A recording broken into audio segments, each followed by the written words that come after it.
Добрый вечер. В эфире информационный выпуск Ам-Шейхшара. Я ее ведущий Нарсула Бухба. Я и мои коллеги расскажем о самых важных событиях сегодняшнего дня. Коротко о темах в сегодняшнем выпуске. Последствия стихии. Ливень утром 15 июня привел к подтоплениям в некоторых районах Гудауты. Горожанам событие «Душе праздник». В Ачимчире торжественно открыли гостинично-оздоровительный комплекс «Черноморская жемчужина».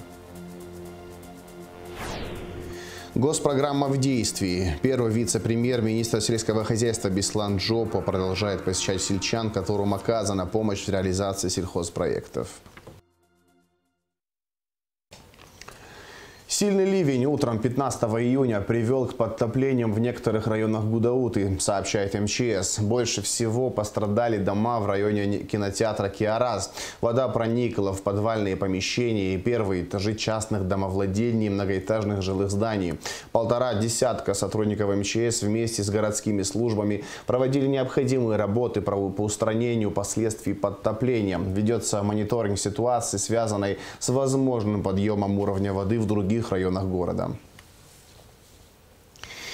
Абхазская железная дорога устраняет последствия стихии на железной дороге в Гагарском районе. Сообщает пресс-служба предприятия. Работы велись и в ночное время суток. К бригадам специалистов присоединились и российские коллеги. На сегодняшний день движение составов, следующих из Российской Федерации, ограничено. Поезда останавливаются на ЖД-станции Цандрипш. Абхазская железная дорога, как и в первый день после стихии, организует трансфер пассажиров как из Сухума до Цандрипша, так и прибывающих гостей до столицы.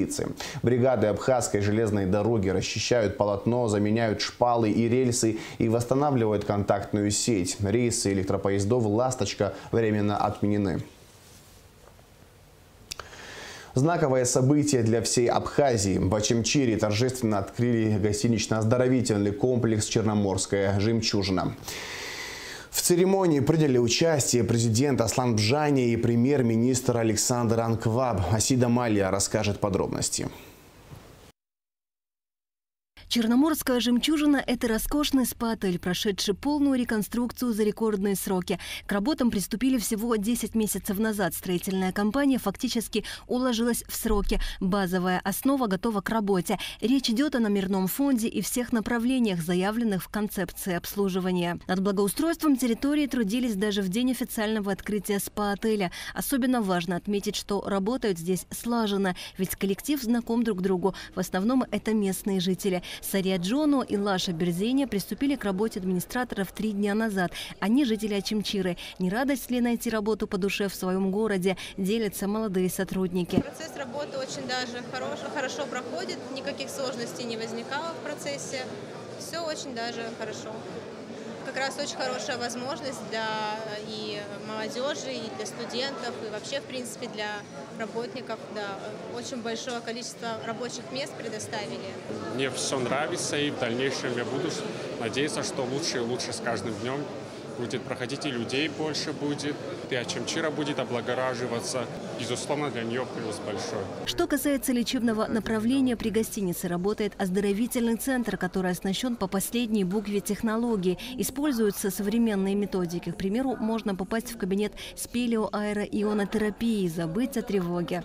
Мельчайшие парящие частички соли обволакивают наш организм и наносят нам оздоровительный эффект на дыхательные пути, вплоть до мельчайших бронхов. Они очень мелкие, такие микроскопические ионы соли, иногда даже невидимые, но они очень хорошо обволакивают кожу, омолаживающий эффект, отшелушивающий. И больной забывает про все свои стрессы. А в кабинете физиотерапии можно пройти процедуру эндорфинотерапии. Проще говоря, эта процедура регулирует уровень выработки гормонов, отвечающих за счастье. Одним словом, если телу нужен отдых, а душе гармония, специалисты оздоровительного центра знают, как это сделать. Наш медицинский центр он предоставляет более 130 услуг для населения. Основными направлениями являются это больнологическое лечение, массаж, различные виды массажных процедур, косметологические услуги, а также физиотерапевтическое лечение. В центре представлена достаточно широкая линейка современных аппаратов физиотерапевтических, которые позволяют нам выполнять огромное количество услуг. Наш коллектив представлен и работниками из Российской Федерации, и работниками из Абхазии. Все работники прошли очень тщательный отбор, тестирование в течение 3 месяцев, обучение с поставщиками нашего оборудования, работе на нем. То есть это высококвалифицированные кадры. Важно отметить, что услуги СПА-отеля рассчитаны не только на туристов, но и местных жителей, от которых, как отметил Михаил Сеченава, с самого начала ощущалась поддержка. Даже в период ремонтных работ люди приходили и предлагали свою помощь, рассказал предприниматель, выступая перед участниками торжественного открытия СПА-отеля. В церемонии открытия принял участие президент республики Аслан Бжания, премьер-министр Александр Анкваб и другие главы министерств. Я хочу выразить огромную благодарность не только президенту и правительству, также и всему народу. Я могу с честью сказать, что по существу этот объект строился в поддержку всего народа. И от представителей народа приходили, спрашивали, что нужно, как нужно помочь вам. Это было очень важно. Открытие рекреационного объекта – событие знаковое для всей республики. Но в первую очередь для Чимчирского района. Об этом сказал президент Аслан Бжания. Он отметил, что в Абхазии нет аналогов данному отелю. Такой масштабный проект предоставит рабочие места для местных жителей, будет способствовать пополнению бюджета. Особую благодарность выражаю инвесторам, братьям Сеченава. Важно отметить, что они являются нашими с вами соотечественниками. Благодаря им стало возможным вдохнуть новую жизнь в этот комплекс. Они также оказали поддержку местной администрации в благоустройстве набережной города Очимчира. Реализация этого проекта – хороший пример для остальных абхазских предпринимателей, отметил глава республики. И это касается не только инвестирования, но и социальной ответственности. Аслан Бжания наградил Михаила Сеченава орденом Ахтзапша 3-й степени. Сегодня мною подписан указ о награждении Сеченава Михаила Рушбевича орденом Ахтзапша 3-й степени.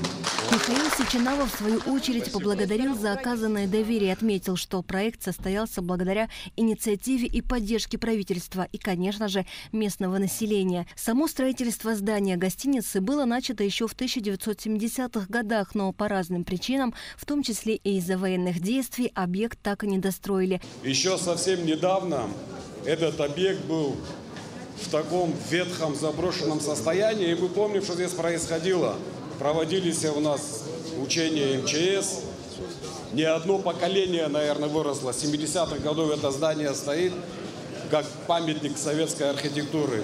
И сегодня очень приятно смотреть, что мы можем принимать здесь гостей наших, организовывать лечение. Конечно же, большое спасибо нашим инвесторам, братьям Сеченавцам, президенту Аслану Георгиевичу, который на протяжении всего строительства каждый день интересовался вопросами и говорил, чтобы оказывали всяческое содействие. По традиции разрезали красную ленту. Почетную миссию выполнили предприниматели братья Сеченава и глава республики Аслан Бжания. Торжество дополнили своим выступлением юные танцоры из ансамбля «Нарт».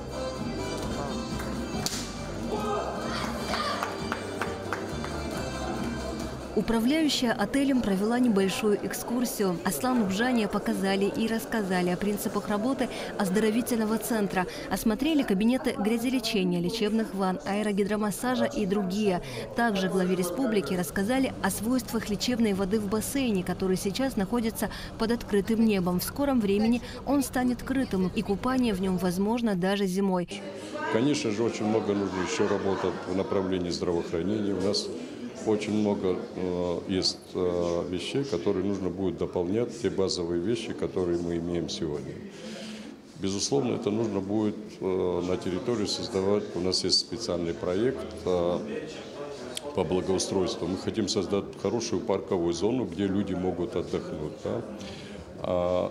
конечно же, зона развлечения. Тут будет несколько кафе, еще один бассейн будет построен там специально с морской водой и так далее. То есть много еще задумок. То, что есть сегодня, это, безусловно, та база, от которой мы стартуем дальше. В беседе с нами Михаил Сеченава рассказал, что считает это событие одним из самых важных. Ведь запуская 16-этажный отель с 270-номерным фондом, способным принять до 700 туристов, внесет существенный вклад в развитие Очамчиры. Все отчисления в бюджет будут идти по местную налоговую. Это было требование, на самом деле, президента, когда все это начиналось, и правительства, что все вот эти поступления, отчисления будут поступать непосредственно в этом районе, в Очамчирском районе. По предварительным подсчетам, в бюджет района ежегодно в форме налоговых отчислений будет поступать от 30 до 50 миллионов рублей. Асида Малия, Роберт Ломия, Абхазское телевидение. 15 июня свой профессиональный праздник отмечают сотрудники Государственной службы охраны. С праздником коллектив ГСО поздравил президент Аслан Бжани. На сотрудниках и офицерах Государственной службы охраны лежит особая миссия – ответственно подходить к своим обязанностям, надежно обеспечивая безопасность руководства и государства. Аслан Бжани выразил сотрудникам ГСО благодарность за безупречную службу, защиту государства и народа Абхазии и пожелал им успехов в дальнейшем службе. С праздником ветеранов службы и коллектив поздравил начальник ГСО генерал-майор Дмитрий Дбар. Отметив нелегкую службу сотрудников, Дмитрий Дбар поблагодарил их за компетентность, мужество, решимость в выполнении самых сложных задач. В прошлом году Государственная служба охраны отметила 30-летие со дня образования. Абхазским телевидением был подготовлен документальный фильм об истории создания и сегодняшнем дне ГСО. Смотрите повтор документального фильма сразу после выпуска новостей.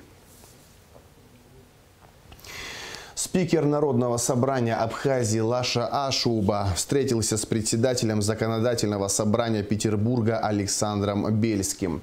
Стороны обсудили взаимодействие по гуманитарным вопросам, сохранение исторической памяти об участии народа в СССР в Великой Отечественной войне, охрану памятников и культурных ценностей. Встреча прошла на полях Международного экономического форума, который проходит в эти дни в Санкт-Петербурге.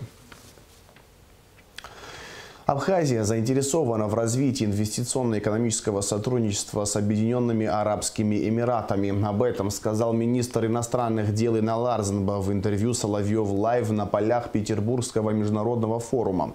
В этом году Объединенные Арабские Эмираты стали страной-гостем форума. Прошло множество мероприятий, целью которых стала презентация экономического потенциала Эмиратов. Республика Абхазия заинтересована в развитии инвестиционно-экономических связей с Эмиратами, и мы приложим все необходимые усилия для этого. Мы с нашими друзьями из Эмиратов поддерживаем хороший диалог, уверен в том, что у нас получится создать необходимые условия для активизации инвестиционно-экономического сотрудничества.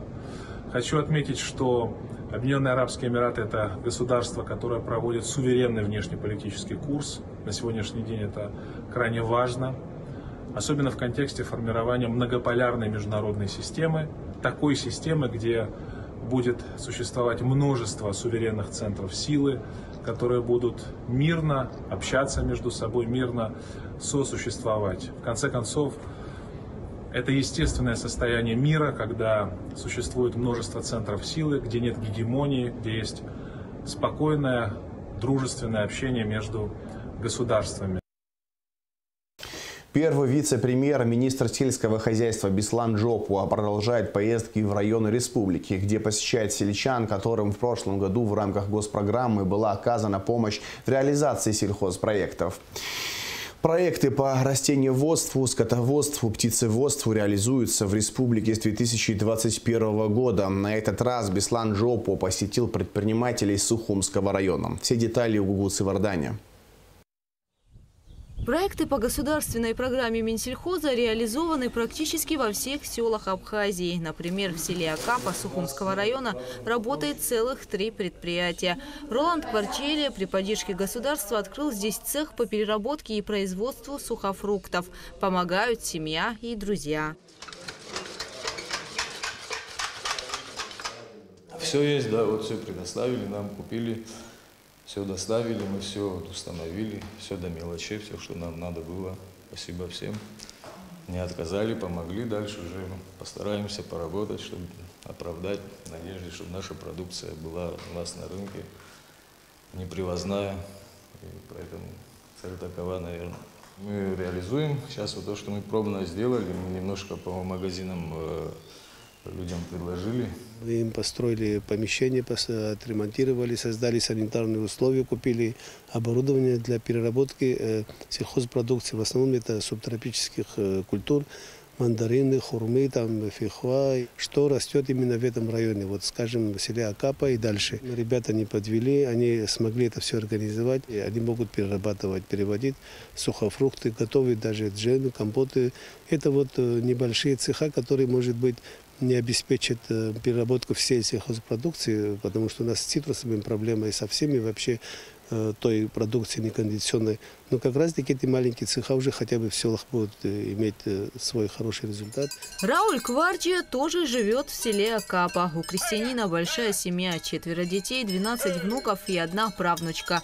Все дружно помогают друг другу по хозяйству, занимаются скотоводством. Всего у семьи Кварджия более 30 голов крупного рогатого скота. Вкуснейший сыр, кислое молоко и другие молочные продукты успешно реализуются на местном рынке. Жена делает вместе доим скот с маленьким, с большим, почти 32 голов имеем. Государство нам дало 6 голов, с летами уже 12 голов будет. А хорошие коровы дали, я им скажу спасибо, схолхот. От них я уже хочу трактор, чтобы сеять смог.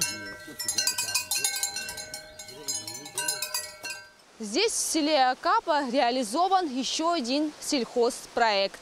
Выращивают белого амура, зеркального карпа и форель в 3 водоемах. 2 водоема с рыбой отделяют друг от друга деревянный мост, а неподалеку построен бассейн для форели. Сосо Тушба рассказывает, что долгое время эти места были заболочены и опустошены. Одно озеро, а вот за речкой есть другое озеро. Там вообще не было воды, все было заросшее. Вот как мы видим, леса, да, вот так же было заросшее. Я это все скорчевал, значит, создал условия, чтобы можно было запустить рыбу. Через год уже можно будет вылавливать. Ну, в дальнейшем я хочу производство еще расшириться, несколько бассейнов открыть, другие еще добавить и расшириться. Помогли на самом деле Министерство сельского хозяйства, наше государство оказало нам помощь на сумму 1 000 000 рублей. Дали на закуп карпа и на корма. Село Гумиста. Сочные и вкусные плоды малины и ежевики. Здесь вдоволь можно наесться этими вкусными ягодами и купить, ведь продукция успешно реализуется на местном рынке. 2 семьи в селе Гумиста уже 6 лет выращивают ежевику и малину. На 3 участках растет около 23 тысяч корней. Однако бизнес нуждается в поддержке. Мы сами своими силами уже не справлялись и решили, чтобы кто-то помог нам. И наше государство нам помогло очень даже хорошо.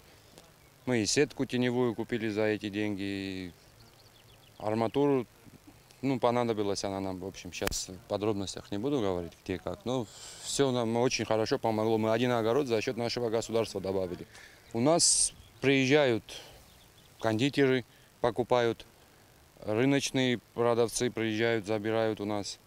Кому-то кто-то попросит, сами можем повезти. С кем как договоримся. А когда уже побольше урожая будет, начинаем развозить. У нас машина есть, минивэн. Мы и в Гагру ездим, и в Пицунду ездим. По всей Абхазии, в принципе. Почти каждый день, да? Каждый день, да. Сборщики у нас приходят, собирают человек 10-15 в сезон, когда уже много будет. В этой теплице более 16 тысяч корней огурцов и столько же розовых помидоров. Георгий Шакая занимается выращиванием овощей около 5 лет и успешно их реализует на рынке. Бизнес также нуждается в поддержке. Минсельхоз оказал поддержку порядка 1 000 000 рублей. Все вместе. И что мы попросили, в чем нуждались, они нам помогли и сделали, за что мы им очень благодарны. Как реализуете? Все довольно просто. Сюда приезжают сами люди, забирают и везут на наш местный рынок. И иногда мы сами привозим на этот же рынок. Люди с Гагры приезжают, с Пицунды приезжают. То есть там, где туристов больше, то есть туда они это и берут.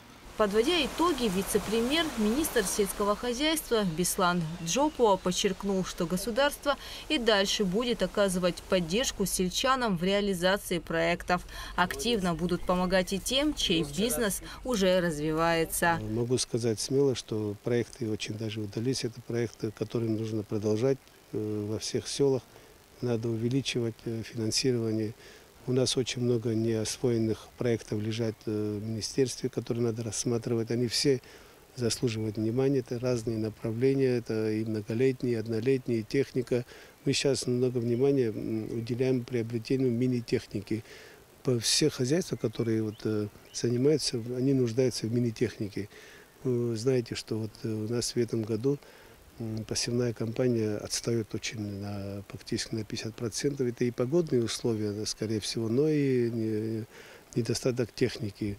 Если будет хотя бы небольшие мини-техники, в виде мини-техники тракторов, они могут небольшие участки сами обрабатывать, не будут ждать МТС или другие, когда очередь дойдет. Будем оказывать в таком направлении помощь. Я думаю, что это программа, которую мы называем президентской программой, так как это было предложено президентом, я думаю, имеет смысл дальше продолжать и расширять и развивать. Программа Минсельхоза, направленная на развитие сельского хозяйства, работает в республике с 2021 года. За это время при поддержке государства реализованы проекты по растениеводству, скотоводству, птицеводству, рыбоводству, переработке фруктов и многим другим направлениям. Гугуца Вардания, Заур Кварчья, Абхазское телевидение. Кража, совершенная в особо крупном размере, раскрыта сотрудниками Гудаутского РОВД. Задержан подозреваемый, похищенное изъято. Подробности в материале пресс-службы МВД. Кража в особо крупном размере раскрыта сотрудниками Гудаутского РОВД. По подозрению в совершении данного преступления задержан Шамба Рустам Заурович, 1986 года рождения, житель села Абгархук. Последний путем свободного доступа проник в автомашину «Шкода» за госномером М080 НН 152 региона, которая была припаркована на обочине дороги, откуда совершил кражу женской сумки с личными вещами потерпевшей. В ходе личного досмотра задержанного похищенные вещи, а именно телефон iPhone 14 Pro Max, наушники, кошелек с денежными средствами и банковскими картами изъяты. Расследование в рамках уголовного дела, возбужденного следственной группой Гудаутского РОВД по пункту Б части 4 статьи 155 Уголовного кодекса Республики Абхазия, продолжается. Решением суда Гудаутского района Рустам Шамба заключен под стражу. Редактором газеты «Апсны» назначен Ахра Анкваб. Генеральный директор «Апсны Медиа» Роберт Джопуа представил коллективу редакции нового руководителя. Роберт Джопуа выразил надежду на плодотворную совместную работу. Ахра Анкваб – автор 37 научных публикаций по истории абхазо-адыгской литературы, а также автор множества статей и сборников. Ахра Владимирович, наверняка вы знакомы с ним, работает в Абхазском госуниверситете, имеет большой опыт в работе в литературе и в редакторской, в частности, участник войны. Ахра Владимирович, коллектив у нас опытный, коллектив с большой историей. Уверен, что совместная работа привнесет еще большую пользу для старейшей СМИ, старейшей газеты нашей страны. Поэтому добро пожаловать. Надеюсь, работа будет успешной.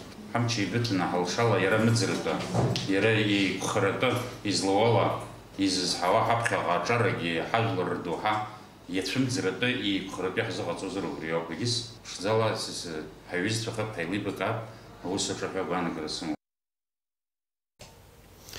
Уполномоченные по правам человека Абхазии и России Анна Скишмари и Татьяна Москалькова провели встречу в онлайн-формате, сообщает сайт уполномоченного по правам человека в Абхазии. Омбудсмены обсудили ряд вопросов взаимодействия и сотрудничества, а также планы по проведению встречи. Приоритетные направления для обеих стран – это информационно-просветительская работа, совершенствование законодательства, взаимодействие между правозащитными институтами, построение диалога между властью и обществом. Это была первая встреча уполномоченного по правам человека в Абхазии с российской коллегой. Москалькова пригласила Кишмария принять участие в заседании Евразийского альянса омбудсменов в этом году. ГИС-карта, географическая информационная система города Сухум, была презентована разработчиком Ахрайбжане. Заказчик карты – столичная администрация. Все подробности в репортаже пресс-службы администрации города. В 2021 году администрация Сухума заключила договор с компанией «Карта» и ее гендиректором Ахрайбжане на разработку цифровой карты столицы. В конференц-зале прошла презентация, в котором приняли участие глава Сухума Бесланешба, его заместитель Астамур Ашуба и руководители и сотрудники отделов столичной администрации, для которых эта карта и будет большим подспорьем в работе. Эта карта поможет нам не только непосредственно отделу землеустройства или управлению архитектурой, это будет такая общая карта и для водоканала, и для коммунального управления. То есть это та карта, к которой мы стремились долгие годы. К сожалению, в городе Сухум нет генплана города и нет схемы территориального планирования города. Данная карта сможет нам помочь уже в установленном порядке смотреть и ориентироваться, в какой зоне что расположено. Более того, на этой карте будет отдельная база данных. В базе данных будут отображены лицевые паспорта граждан.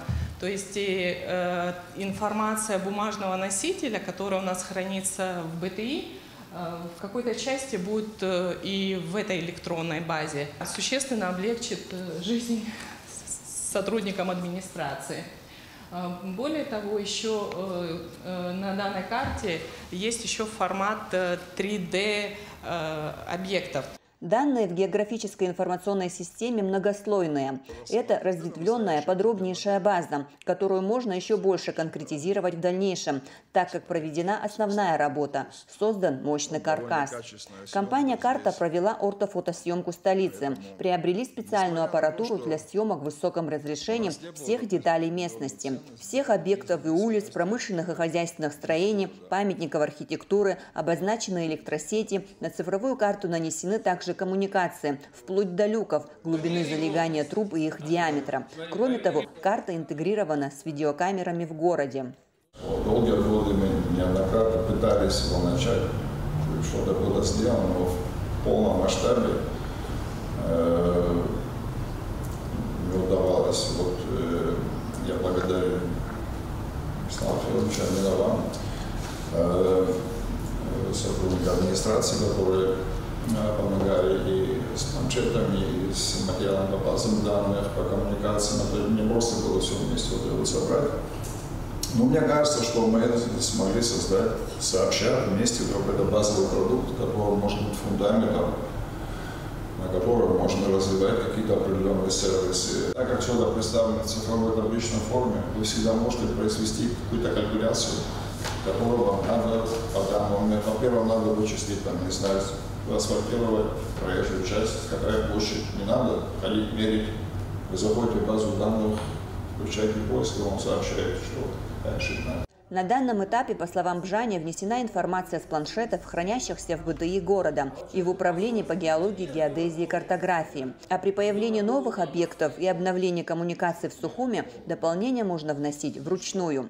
Если это капитальное или новое строительство, то точно с определенным промежутком времени надо будет эти места точки локально по новой переснять и интегрировать в общую картинку. Да, хороший вопрос, да. Общая картинка-то меняется, он сможет синтегрировать туда обновленную информацию, и когда ты уже после этого процесса открываешь картинку, он уже с учетом этих изменений тебе дает коммуникационных, телекоммуникационных, там еще каких-то водопроводы, сети и так далее. Если какие-то изменения происходят, да? Ну да, какие-то объекты растут. Ну, конечно, надо повторить съемку, но такому масштабному уже не обязательно делать. Глава Сухума Бесланешба поблагодарил гендиректора компании «Карта» за проделанную работу. Фактически база создана на основе тех материалов, которые есть, опорный план. А теперь остальное, то, что есть, надо будет смотреть, вносить изменения. Вот. И это работа на постоянной основе, на самом деле. Потому что Да, постоянно... будем. Понятно, что текущий, еще раз говорю, капитальный ремонт существующих зданий, сооружений, коммуникаций. Здесь даже просто можно вносить дату их ремонта, для того, чтобы история оставалась. Да?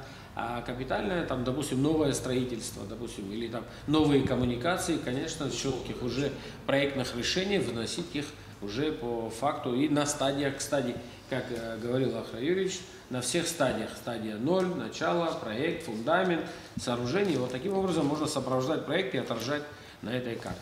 Ну, мне кажется, что задача выполнена более чем. Вот, да, может быть, какие-то вещи, которые надо еще, возможность есть у данной программы расширяться, да, там, допустим, еще новые опции добавлять, но это уже работа фактически пользователя. Да. Я думаю, что надо научиться, наш персонал должен обучиться, уметь работать с данной программой. Вот. И спасибо большое, что такой хороший подарок. Мы очень долгие годы к этому шли. Я очень благодарен, потому что мы получили возможность это осуществить. Это, кстати, не часто бывает.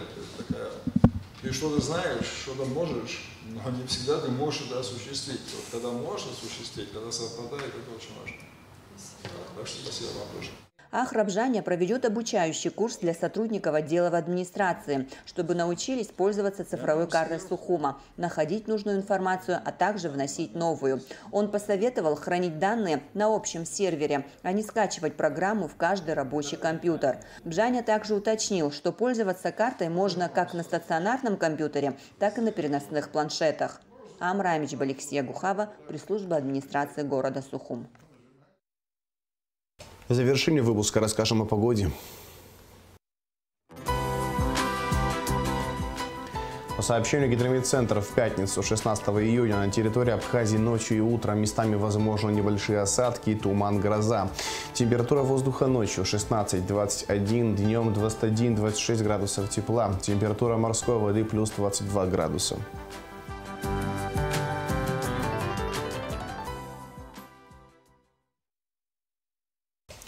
На этом информационный выпуск Амшимшара подошел к концу. Всего хорошего. До свидания.